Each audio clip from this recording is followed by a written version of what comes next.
Sure. Because that's between you and I.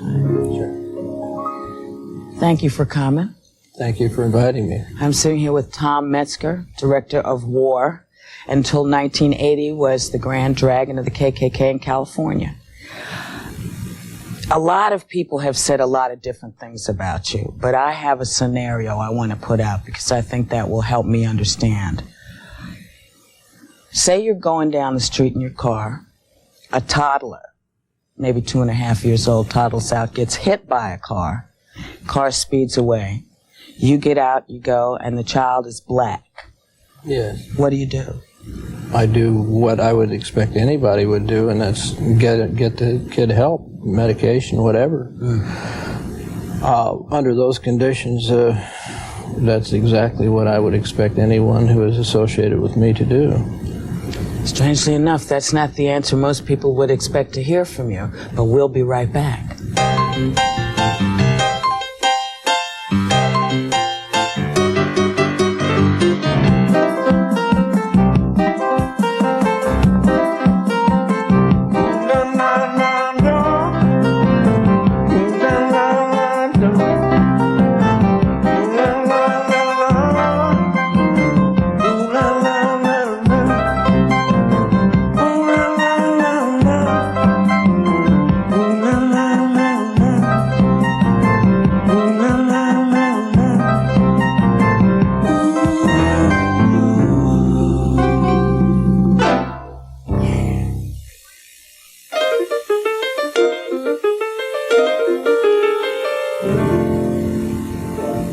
Way to go, Jer. Can you clarify what the white Aryan resistance is? We know it is war, but what is it? I think the simplest way to put it is that we are a separatist, racial separatist group, an association that believes in the separation of the races. But beyond that, we believe in resisting the despotic actions of the federal government and the economic determinists, the big corporations who tend to push us all around. So we would tend to raise the view of race to somewhat of a position of a religion. Not a religion, but close. In other words, our race is our religion. What makes you superior? I don't think that I can determine that at all. I think nature will determine that. Nature will determine, well, has the white race got too uppity and too intellectual and off into religious cults and to where they think they don't have to compete right down on the street. They can commit suicide if they want. Nature throws up the basketball, the best race, the best man, the best woman wins. So I don't know whether we're superior at all. I hope that we are a superior race. And that's not hating everybody. It's just, I love what we have produced in the world and our race has produced. If society does not change, what do you think is going to happen? Well, there's no doubt that this is going to break up. The United States allowing millions of third world people coming into this country, even beyond the racial issue with different cultures, different religions and so forth, and no frontiers for people to escape to, it's going to self-destruct. It's going to split up. I want to ask you about a quote that your son supposedly made. I don't know that he did. It says he advocates violence, saying that his followers must not only be intelligently racial, but kick-ass physically, no exceptions. If attacked, he said, a skinhead has every obligation to attack back, but you can go 10 times farther, go for the gusto, destroy him, anything you have to do, poke the eyeballs out, beat the hell out of him. This sounds like a football game. Who cares what you have to do? Now, well, I think if that was a quote from my son, he was being quite candid that we should not go around as predators in the street, beating people, pushing people off the sidewalk, and we should treat people with the respect that they treat us. However, if you are attacked, then there's no holds barred. You use whatever strength at your command, and you make sure that person or that group of people don't get up to attack you again. And I have no problem with that. I think that's in the statutes of the state of California. That if somebody tries to assault you, you have every right to not only put them down, but pursue them and make sure they stay down so that they don't come back and attack you. Could this be taken as it supposedly was by the gentleman in Portland, Oregon, who claim that they were taught by you and your son that the way to go about this was to grab blacks off the street and beat them? That what we're talking about is there was a young Ethiopian man who was attacked by skinheads and killed. What happens when people say, well, Tom Metzger said, and this is the result of it?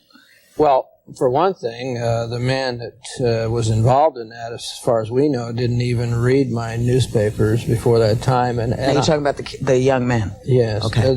My position is there's nothing that we have ever said in the newspapers that ever could catch up to the movies. I mean, and television, we can all see 9 million different ways to kill people every night on TV.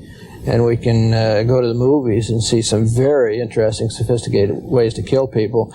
So the fact that Tom Metzger publishes a newspaper, which some of it could be construed as violence, is sort of nonsense. When you I've seen some of the cartoons that are in there. They're pretty raw. They are. And they are very inflammatory. Yes. Are you sure that the message is not go kick ass, but let's talk about leaving... Actually, sure, the cartoons are very graphic. We get their attention, but then read the articles about environment. We talk about the environment and race. We talk about all kinds of things in there, and a lot of history that young white kids and other people need to read about. This wasn't this wonderful, great country 100 years ago if you were a working man, working 16 hours a day and making 20 cents an hour. But most of the people who were working 16 hours a day making 20 cents an hour were from other countries. Because a lot of the white people that were here in New York, all the immigrants that came over from Russia and Germany, I mean, they weren't making any money. All the rich white people were making money. Well, no, these people, see, we don't separate the Irish and the Germans. That's right, white. they're white. Okay. So they all come in here, and then we did have a melting pot to a degree, and after a few generations, the Italians were marrying the Irish, and the English were marrying the Germans. And that's okay, because it's pretty much the same thing. That's right, but it does not seem that the black race is an assimilable race, directly mixing with the whites, totally, to be accepted. It's not going to happen. So I recommend to every black young person out there to be a black nationalist, to be a black separatist, be proud as hell of your race, and go for the best thing you can for your race, and let's sit down and talk. And sometimes they're going to find out to the people they thought were their worst enemies could be their best friend, because we don't lie to them. And I won't lie to you. I believe the black race has been used worse since they've been released from slavery than they were before. Why is that? Well, I think that the black leadership in this country has sold out to the transnational corporations, just like the white leadership has. I believe that the black race is, as long as you, as the Uncle Tom it, and suck up to the white man, they are given better jobs and they get better careers and things like that. But when they say, like Farrakhan and Malcolm X at one time said, hey, we don't need that, you know, we're black, we want to have a black nation or whatever, then they're horrible. Like the young black man I know in Portland, the DJ and the talk show man, a blind man, who made the mistake of being nice to me, having me on his show. The station was broken into. The whole place was ransacked. His Braille machine was broken up, and I gave them money to fix it. And then the FBI wouldn't investigate it because, hey, he was friendly to Tom Metzger. Because so is this a trend? Should we be locking this building up? Absolutely. A black person who speaks to me and negotiates with me on a one-to-one basis had better watch out. And better say the right things. Well, I have to tell you, those days of watching out are over for me. Good. You know, because I don't care. I'm curious because, frankly, one of the things I want to know is, and you've answered this, but I want to voice it anyway. I want to know where it comes from. Where is racism born? What is it? Well, there's people that come into it because they're raised in it, a lot of people. And myself, there was no black person ever did any real bad thing to me. In fact, when I first moved into Fallbrook, I loaned a black fellow some money to help pay for his down payment on his house, things like that. It wasn't somebody stealing my bicycle when I was a kid. I educated myself into being a racial separatist. I read the anthropological books. I read the history of the races. I just kept reading and reading. I read reports on genetic research and all of these things from Arthur Vining's labs and all over. And it's all there if you put it together that there is differences in the races. And i.e., if there's that much of a difference, then we should separate and each go for its as far as it can go, but not together. I'd miss talking to you. We'll be right back. I could call you on the phone. You could. Well, Tom. God. Now, see, I think dialogue's important. We were talking a second ago, and we were just discussing whether we were all created equal, as supposedly God said. You're not big on God, organized religion. No, I don't buy that at all. Yeah. In fact, I think it's a fraud against the people of the world. Yeah. But now, did you grow up believing in separation of the races, or is that something that evolved? Where did you come from? Well, there was no such thing as separation of the races in the town where I lived, the area. There was just no one really of other races around. And so it wasn't something that, where I was raised in the South, I was raised in the Midwest, a town by the name of Warsaw, Indiana, which there was no race problem. There were a few black families there. I remember the young fellow who was voted class president in the class ahead of me was black. His name was Russell Sansbury, and as I recall at the time, no one really thought much about it because it was before the civil rights movement. And believe it or not, I think the attitude of a lot of whites towards blacks was a lot better, at least where I was, before the civil rights movement. Was that attitude seen but not heard? It was just, here they are. If they're respectable, you respect them. If they're not, you don't. And, I heard more white people denigrated around town than the black families I knew. If the law came down and you had the right to tell people where to go back to, who would have to leave here? We, of course, would like to see a homogeneous white North America. We really would. If we would like to see voluntary repatriation to other land areas of the world. However, we have talked with people like Louis Farrakhan's people about this and others who have advocated a separating of some of the states of this country. The United States is going to break up anyhow. I can guarantee you that in the next 50 years. It's just too large with too many cultural and racial diversities. It's not going to come together. It's going to break apart. So we must be looking forward, both the black race, Hispanics, and others, to what we're going to do. And it may be very logical that X areas of a country will become black and X white or X mixed, but it will happen. It has been said that you are a man who proposes violence. Is that so? No, because I think there's a way out of this. And I think that the representatives of the black race and other races should sit down at the table. Come, let us talk. Because if we don't talk and begin to talk pretty soon, it will erupt into major social upheaval. And once it gets started, then there's not going to be much talk.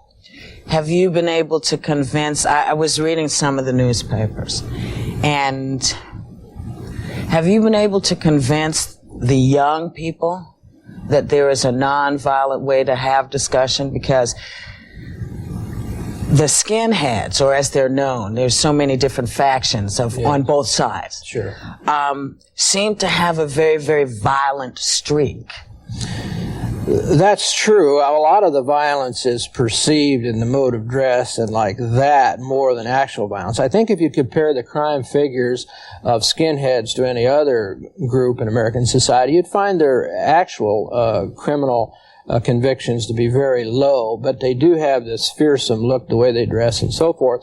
And there have been some of them that have done some pretty bad things and gotten some bad trouble. There's no doubt about that. But what we have tried to do is tell them, hey, if you're going to be a target of every policeman when you walk down the street, then why not grow your hair out, get a suit, get a good job, get a good education, keep your racial views. You're not going to solve this problem by beating people up in the street. You're not going to solve this problem by grabbing a black person or any other person and killing them. We're talking about major change, political change has to come in this country, and it can't start there. We have to go higher up. Have you raised your children as separatists, or have you given them the opportunity to go out and meet different types of people and come to their own decision? My kids have been exposed. I have a giant library of thousands of books. Most of the books are critical of my position. They've been encouraged every time they come home from school with an argument from a teacher. Mm-hmm. Well, fine, now let's read about it and talk about it. And for the most part, they've come away and said, yeah, your logic is correct. Mm-hmm. And if my premise is correct, my logic is correct, then we're correct. I mean, if my premise is wrong, that all races are equal, we're all just one big happy family, then I'm totally wrong. But aren't we? No. We developed over millions of years in different ways, different areas of the world. And we're the Icemen from the north, as we've been called. Well, I'm the warrior from the south. We'll be right back.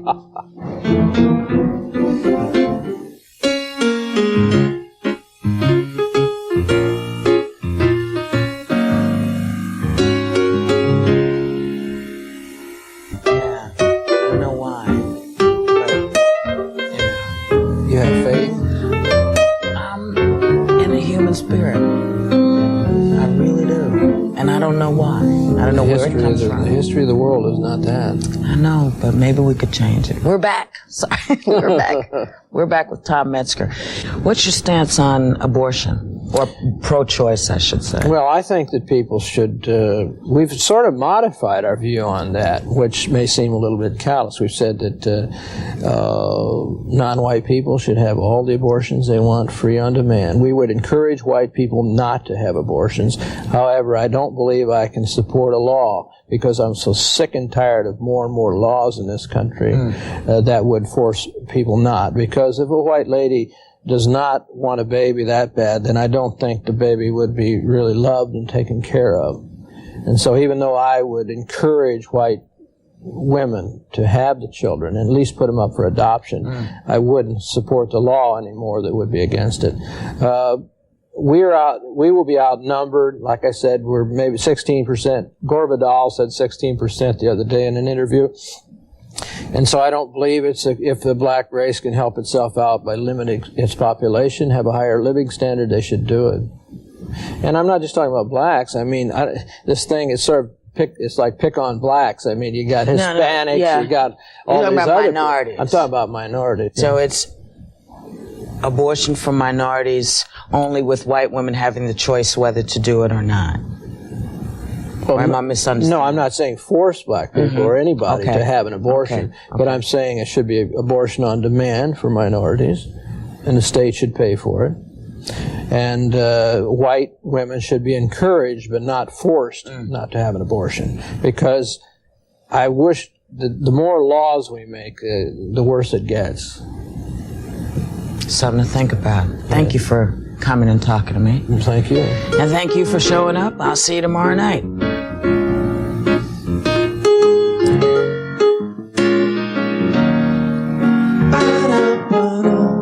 Night Court is next on KUSI. Then at midnight, Tom Selleck stars in Magnum P.I.